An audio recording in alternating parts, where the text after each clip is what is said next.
our souls are interconnected with each other in a very unique way. And obviously, on the deepest level, our soul is a piece of God. It's like one with God. We are one with Him. If God is the sun, all of us are rays of His light. And those rays that emanate from the sun, those are our souls. And we're all really one within His oneness. But what happens is, I hang out with Ari. Ari and I have a very unique relationship, and Ari brings out a certain thing in me. We've been friends since we were 18 years old. So very quickly, we can revert back to an immature level that most 44-year-old men can't get to anymore.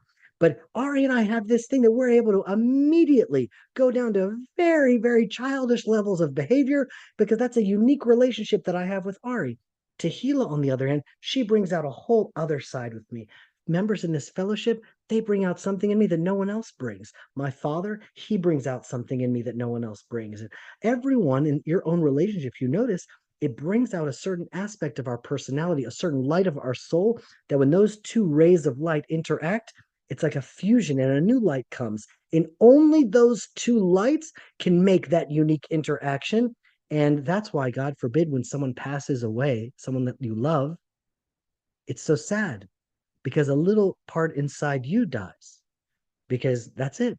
That part that only that person could bring out in me, it's no longer. That part in me will never be brought out again because only that person could bring that out in me. And now we can really understand what the power of prayer is. What is the essence of prayer? What is the essence of a korban? A korban, people are marching up to Jerusalem, standing in the temple, standing in the presence of Hashem. And in prayer, we're meant to do the same thing, to stand for just a moment in the presence of the ultimate good, in our Father who created everything, who knows us better than we know ourselves, to stand for a moment in truth. And that part of us comes out. The highest part within us for those moments in those interactions, the highest part in us is now communing with the ultimate good of all of creation. And when that happens, I see the parts in me that they can't really stay. They're dragging me down. They're blocking the light. It's a moment of truth that I can see that parts of me, they need to be burned away in order to allow that light to really be in that truth. And so what is Korban? Korban is saying we need a hakrava.